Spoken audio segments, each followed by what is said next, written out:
ሰላም ጤና ይስጥልኝ እንደምን ቆያችሁ ውድ አድማጮቻችን ይህ ፋስት ስፖርት ዩብ ነው።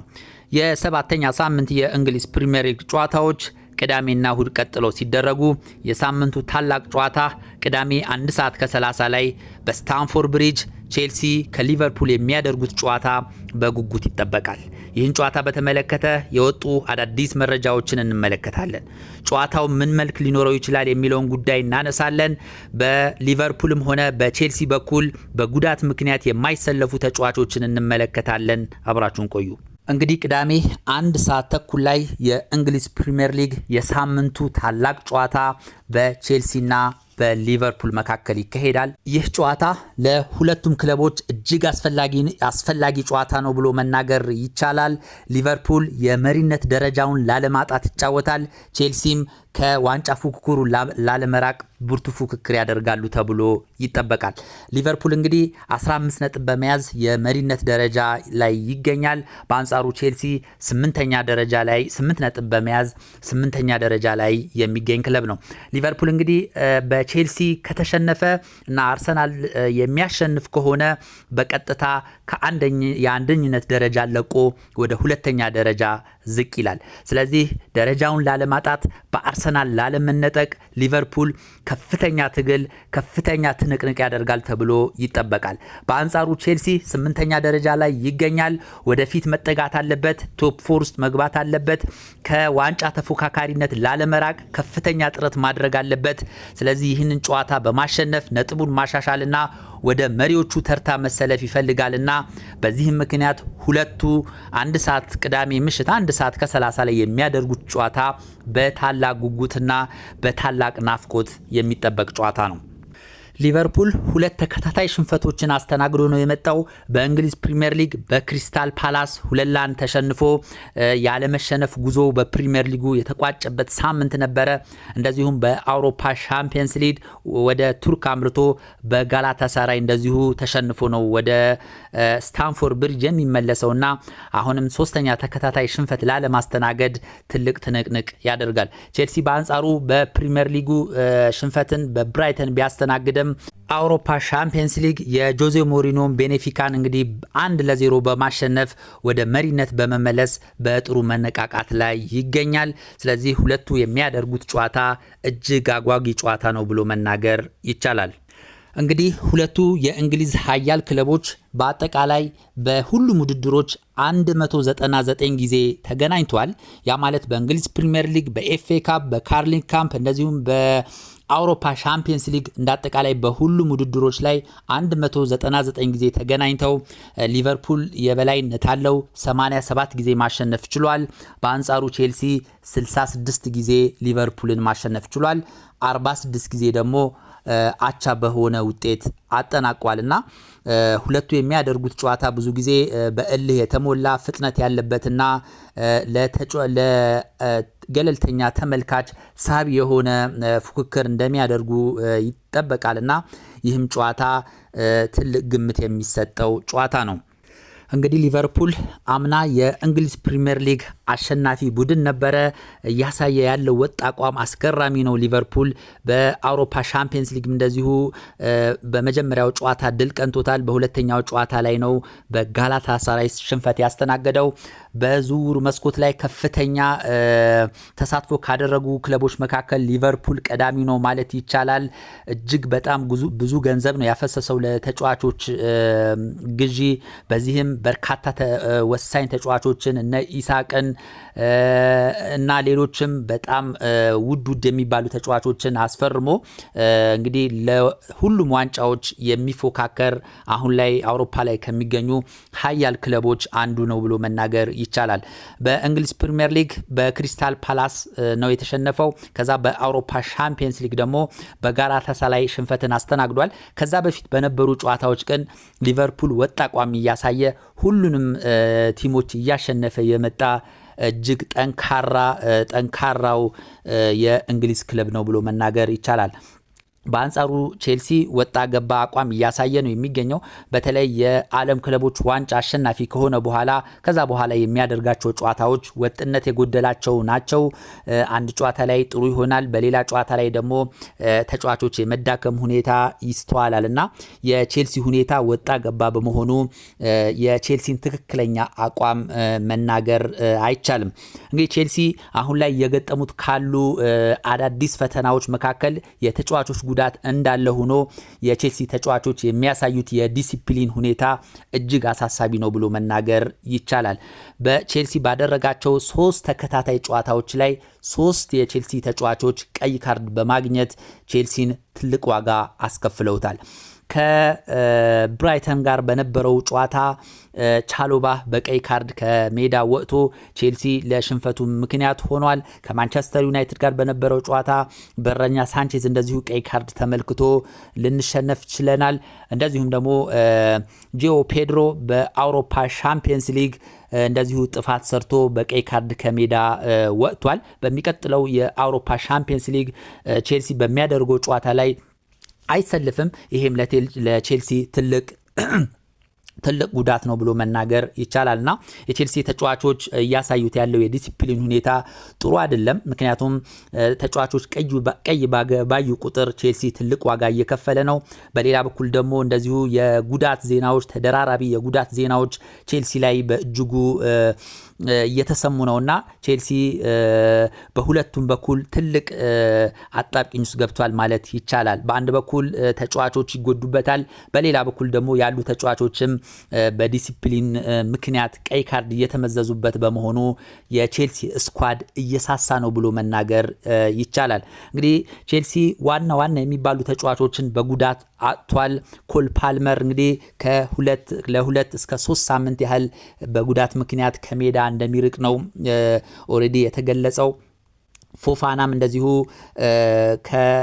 ባጋጠመው መጠነኛ ጉዳት እንደዚሁ ከሜዳ ውጪ ሆኗል። እሱም እንደዚሁ ከ2 ሳምንት በኋላ ነው ወደ ጨዋታ ይመለሳል ተብሎ የሚታሰበው። አደርባዩም እንደዚሁ ጉዳት ላይ ይገኛል። ሌላው ቻሎባህ ነው። ባለፈው ከብራይተን በነበረው ጨዋታ ላይ በቀይ ካርድ መውጣቱ ይታወሳልና አሁን ላይ ከሊቨርፑል በሚደረገው ጨዋታ በቀይ ካርድ ባየው ቀይ ካርድ ምክንያት ለቼልሲ ግልጋሎት አይሰጥም። ይሄም ለቼልሲ ትልቅ ጉዳት ነው።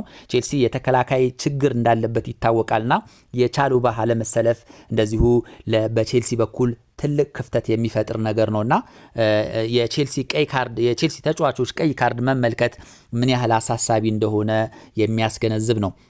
ሌላው እንደዚሁ ሳንቶስ በጉዳት ምክንያት አይሰለፍም። እሱም እንደዚሁ ከኢንተርናሽናል ብሬክ በኋላ ነው ወደ ጨዋታ የሚመለሰውና እንደዚሁም ወሳኝ ተጫዋቹ እንግዲህ ሳንቶስም እንደዚሁ በጉዳት ምክንያት ለቼልሲ ግልጋሎቱን አይሰጥም። አሁን ላይ እንግዲህ ለቼልሲ በቋሚነት እየተሰለፉ ቢሆንም በጉዳት ምክንያት ነው እየተሰለፉ ያሉት የሚባሉ ተጫዋቾች ይፋ ሆነዋል። ሞሰስ ካይሴዶ፣ ኢንዞ ፈርናንዴዝ እና ጂኦ ፔድሮ የጉዳት ዜና እንዳለባቸው ተዘግቧል። ነገር ግን እስከነ ጉዳታቸው ነው ለቼልሲ አገልግሎት እየሰጡ ያለው ነው እየተባለ ያለው። ምክንያቱም አብዛኞቹ የቼልሲ ተጫዋቾች ጉዳት ላይ በመሆናቸው እነዚህም ተጫዋቾች ከሌሎች አንጻር የጉዳት መጠናቸው ዝቅተኛ በመሆኑ እንዲሰለፉ እየተገደዱ ይገኛሉ። ምክንያቱም አሰልጣኝ ኢንዞ ማሬስካ አማራጭ ስለሌላቸው ማለት ነው። በአንጻራዊነት ጉዳታቸው ትንሽ ነው፣ ነገር ግን ጉዳት አለባቸው። ከዚህ በኋላ በሚደረጉ ሌሎች ጨዋታዎች ላይ እረፍት ይሰጣቸዋል። አሁን ግን የግዴታ አማራጭ ቼልሲ ስለሌለው እንዲሰለፉ እየተደረገ እንደሆነ ነው እየተገለጸ ያለው። እንግዲህ አሁን ላይ መሰለፋቸው ምናልባት ቼልሲ ላይ ወደፊት በሚያደርገው ጨዋታዎች ላይ ትልቅ ኢፌክት ሊያመጣ ይችላል። እነዚህ ተጫዋቾች ለረጅም ጊዜ ሊጎዱ ይችላሉ። ምክንያቱም አሁን ላይ ጉዳት ላይ ሆነው ጉዳታቸውን እያስታመሙ ነው ለቼልሲ ግልጋሎት እየሰጡ የሚገኙት። በሊቨርፑል በኩል ይህ ነው የሚባል ትልልቅ የጉዳት ዜናዎች የሉም። አብዛኞቹ ተጫዋቾች ለጨዋታው ዝግጁ ናቸው። አንድ ተጫዋች ግን ጉዳት ላይ ይገኛል፣ እንደማይሰለፍም ተረጋግጧል። ይህም ማን ነው? አሊሰን ቤከር ነው። እንግዲህ ምርጡ በረኛ አሊሰን ቤከር ጉዳት አጋጥሞት ባለፈው በአውሮፓ ሻምፒየንስ ሊግ በነበረው ጨዋታ ላይ ጉዳት ስላጋጠመው በዚህ ከቼልሲ በሚደረገው ጨዋታ ላይ እንደማይሰለፍ 100% ተረጋግጧል። ስለዚህ በሊቨርፑል በኩል በትልቁ እየተነሳ ያለው የጉዳት ዜና የአሊሰን ቤከር የጉዳት ዜና ነው። ጆ ፔድሮና ሳንቶስ ጉዳት ስላጋጠማቸው በፊፋ ለብሔራዊ ቡድናቸው እንደማይሰልፉ ተረጋግጧል። ጥሪ ያልተደረገላቸውም ምክንያቱም ኦሬዲ ጉዳት ላይ ስለሚገኙ ያው ጆ ፔድሮ እንደነገርኳችሁ ጉዳት ላይ ቢሆንም ያው ቼልሲ አማራጭ ስላጣ በግዴታነት እየተጠቀመው ነው። የብራዚል ብሔራዊ ቡድን ግን የልጁን ጉዳት ተመልክቶ ከዓለም ዋንጫ ማጣሪያ ጨዋታ ውጪ አድርጎታል። ሳንቶስም እንደዚሁ ከዓለም ዋንጫው ውጪ ሆነዋልና ይሄ ለቼልሲ ጥሩ ነው። ምክንያቱም ቼልሲ በቀጣይ ከኢንተርናሽናል ብሬክ በኋላ በሚያደርገው ጨዋታ ላይ እረፍት አድርገው የሚመለሱ ይሆናል። ነገር ግን ወጣቱ አጥቂ ስቲቫኦ ዊሊያም ጥሪ ተደርጎለታል ለብሔራዊ ቡድን ለብራዚል ብሔራዊ ቡድን ግልጋሎቱን የሚሰጥ ይሆናል። ቼልሲ ከሊቨርፑል በሚያደርገውም ጨዋታ እንደዚሁ ተቀይሮ ገብቶ ይሰለፋል ተብሎ ይጠበቃል።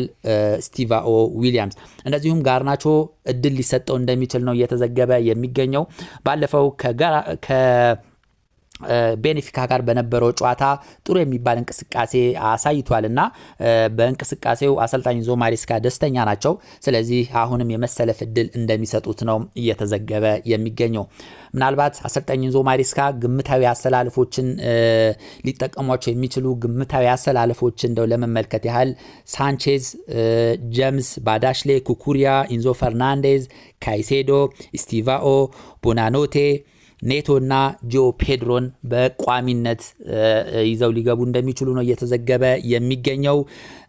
ጋርናቾ እንደዚሁ እነ ጊተንስ እነ ጋርናቾ ከእረፍት በኋላ ተቀይረው ይገባሉ ተብሎ ይጠበቃል። በሀገራችን ኢትዮጵያ የሚገኙ በርካታ የቼልሲ ደጋፊዎች ይህን ጨዋታ በተመለከተ በማህበራዊ ድረገጽ በተለይም በፌስቡክ ሀሳባቸውን አጋርተዋል። ጨዋታውን በተመለከተ ያላቸውን ምልከታ እንዲያጋሩኝ ጠይቄ ነበረና ወሳኝ የሆኑ ሀሳቦችን አቀርብላችኋለሁ።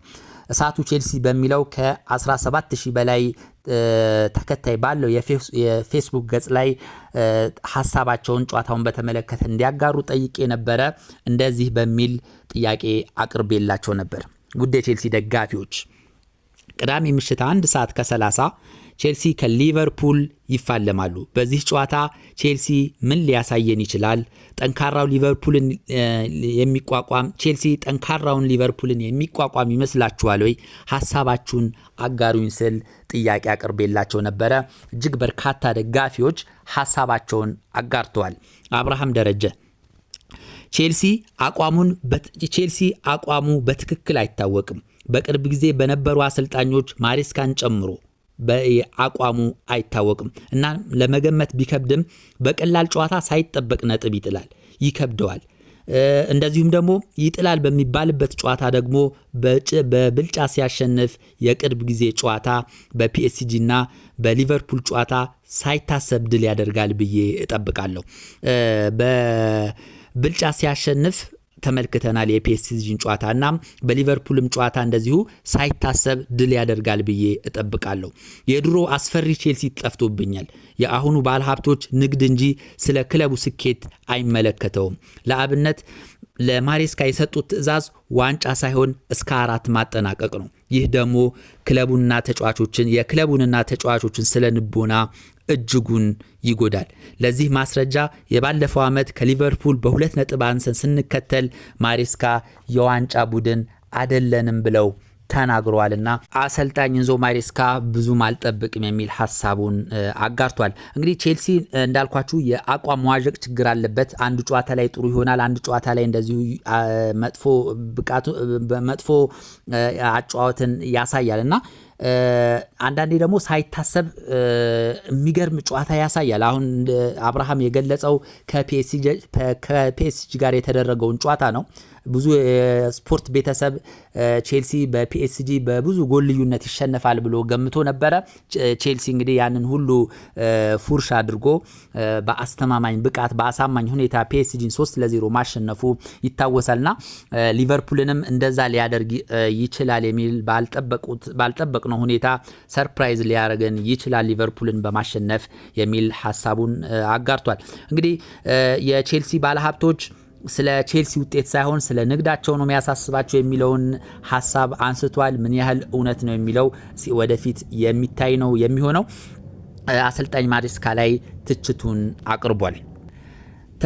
ተክሊት ገብረ ሕይወት የቼልሲ አሁናዊ ችግር የዲሲፕሊን ችግር ነው። በየጨዋታው በቀይ ካርድ ተጫዋች በሚወጣበትና ይህን ተከትሎ ውጤት የሚቀየርበት ሁኔታ በተደጋጋሚ አስተውለናል። ቼልሲ ይህን ችግሩን ካስተካከለ በእርግጠኝነት የሚያሸንፍ ይመስለኛል። ግምቴ ቼልሲ 2 ሊቨርፑል 1 የሚል ሐሳብ ሰጥቷል። የቀይ ካርድ ችግር እውነትም የቼልሲ አሁን ላይ ሜጀር ፕሮብሌም ነው ብሎ መናገር ይቻላል። ቼልሲ እንግዲህ በ3 ጨዋታዎች ላይ 3 ቀይ ነው የተመለከተውና በሁለቱ ጨዋታ ላይ በቀጥታ በቀይ ካርዱ ምክንያት ሽንፈትን አስተናግደናል። እንግዲህ በሊቨርፑል ባለው ጨዋታ ላይ ቼልሲ ተመሳሳይ ቀይ የቼልሲ ተጫዋቾች የሚያገኙ ከሆነ ቼልሲ አማይሆን ሽንፈት ነው የሚያስተናግደው። ምክንያቱም የሊቨርፑል ተጫዋቾች አይምሪ አጥቂዎች ያሉበት በመሆኑ ይቸገራልና የቼልሲ ተጫዋቾች በእጅጉ መጠንቀቅ አለባቸው። ዳንኤል ሰጠኝ ቼልሲ ምንም እንኳን ወሳኝ ተጫዋቾች ባይኖሩትም የላቪያና ባዳሽ ላይ መመለስ ቡድኑ በትንሹ ጥሩ እንቅስቃሴ እንደሚያደርግ ይሰማኛል። ምንም ቢሆን ዘወረስቱ ውጤት የሚሆነው አቻ ነውና ቼልሲ አይሸነፍም የሚል ሐሳቡን አጋርቷል። ከድራሊ እኔ ከዲሲፕሊን ችግር በተጨማሪ በቡድን ውስጥ የሚታዩ ችግሮች አንደኛ የመሪነት ሚና የሚወስድ ተጫዋች አለመኖር፣ ሁለተኛ የመሃል ተከላካይ ችግር፣ ሶስተኛ የፓልመርን ጉዳት ተከትሎ ለጎል የሚሆኑ ኳሶችን ለአጥቂ አለማድረስ፣ አራተኛ የበረኛው ደካማ ውሳኔና በእግሩ ኳስ መጫወት አለመቻል፣ አምስተኛ የማሬስካ የተሳሳቱ የዘገዩ ቅያሬዎች፣ ስድስተኛ ባለፈው ዓመት በሳንቾ በኩል የሚገኙ የነበሩትን አገልግሎቶች አሁን ካሉት ተጫዋቾች አለማግኘት ናቸው። እነዚህ ለኔ የሚታዩ ችግሮች ናቸው የሚል ሐሳቡን ተናግሯል። ከድር አሊ በጣም የምስማማባቸው ነው። ስድስቱም የገለጻቸው የቼልሲ ችግሮች ሁሉም የቼልሲ ደጋፊ የሚስማማባቸው ናቸው። እናመሰግናለን ከድር አሊ። ማይንድ ቡክ ሲሪየስ የተባለ የፌስቡክ ተከታይ የቼልሲ አሰልጣኝ የሚታመን አይደለም፣ ሊቨርፑልም ጠንካራ አይደለም፣ በተከታታይ ተሸንፈዋል። ያም ሆኖ ይህ ለቼልሲ የሚሆን አቅም የሚያጣ አይመስለኝም ሊቨርፑል የሚል ሐሳቡን ተናግሯል። በቀለ አበበ ቼልሲ እንከብዳለን ለሚሉ ክለቦች አይመለስም፣ ግን ማሬስካ ችኩላውና አሰላለፉ ላይ ከታረመ በየጨዋታው ካርድ እንዳይወጣ ካሰለጠነ ቼልሲ ያሸንፋል የሚል ሐሳቡን አጋርቷል። ሙክታር ኤቢ በቼልሲ በጣም እያፈርኩኝ ነው፣ ምክንያቱም ቡድኑን ለማሸነፍ ሌላ ክለብን ለማሸነፍ ፈቃደኞች አይመስሉም የሚል ሐሳቡን አጋርቷል። ኦስማን መሐመድ ፈሪ የቼልሲ ደጋፊ አልወድም፣ ሞራል ሊኖረን ይገባል፣ ሊቨርፑልን እናሸንፋለን የሚል ሐሳቡን ተናግሯል። ተሾመ ተመስገን እንደኔ ሐሳብ ቼልሲ ያሸንፋል ቀይ ካርድ ባይኖር በተለይ የሚል ሐሳቡን ተናግሯል። ዮሴፍ ደሳለኝ ፈጣሪ ከቀይ ካርድ ይጠብቀን ብሏል። ፈረጀ ዩኑስ አትጠራጠር ቼልሲ በአሸናፊነት ይደመድመዋል ሲል ሐሳቡን ገልጿል። ቼልሲ አይንበረከክም ድል አድርጎ ያሸንፋል ብሏል። መንገሻ በላይነህ ከድር ይሻው እኔ አሁን እንኳን በቼልሲ እምነቴን አጥቻለሁ ሲል ተናግሯል። ግዛቸው ቦጋለ ሊቨርፑል በዚህ ሰዓት ጠንካራ አይባልም፣ ባለቀ ሰዓት ሞቶ ነው የሚያሸንፈው፣ ስለዚህ እኛንም አይከብደንም የሚል ሐሳቡን አጋርቷል።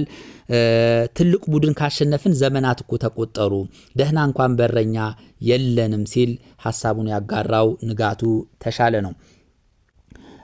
አህመድ ረጀብ ድል ለቼልሲ፣ ሁሌም ቼልሲ ነኝ፣ ወሳኝ 90 ደቂቃ ነው፣ ሊቨርፑልን አንፈራም ሲል ሐሳቡን አጋርቷል። ዳዊት ገበየው ብቻ ያስፈራል፣ መጀመሪያ 45 ፓልመር ከች ብሎ ጎል አሳይቶን ቢወጣ ጥሩ ነበር ብሏል። ፓልመር ኦሬዲ አይሰለፍም እና ገብቶ ጎል ማስቆጠር አይችልም። ሀፍቱ ሰለሞን እኔ በቼልሲ የመሃል ተከላካይና በረኛ እምነት የለኝም፣ ትልቁ ውጤት አቻ ይመስለኛል ሲል ሐሳቡን ተናግሯል። እጅግ በርካታ ደጋፊዎች ናቸው አስተያየታቸውን እየሰጡ ያሉት። እንግዲህ የሁሉንም ሐሳብ ማቅረብ አልችልም። እንግዲህ ቼልሲና ሊቨርፑል ቅዳሜ 1 ሰዓት ከ30 አጓጊውን ጨዋታ ያደርጋሉ። በሁለቱ አጓጊው ጨዋታ ላይ ምን አይነት ውጤት ይመዘገባል፣ ምን ልናይ እንችላለን የሚለውን ነገር እንግዲህ ከጨዋታው በኋላ የምንመለከት ይሆናል። ጨዋታውን በተመለከተ ሌሎች የተሰሙ አዳዲስ መረጃዎች ካሉ ይዤ መቀርብላችሁ ይሆናል። ሰብስክራይብ ያላረጋችሁ ቻናሉን ሰብስክራይብ በማድረግ ቤተሰብ እንድትሆኑ በድጋሚ እጠይቃለሁ። ስለነበረን ቆይታ እጅግ አድርጌ አመሰግናለሁ። መልካም ጊዜ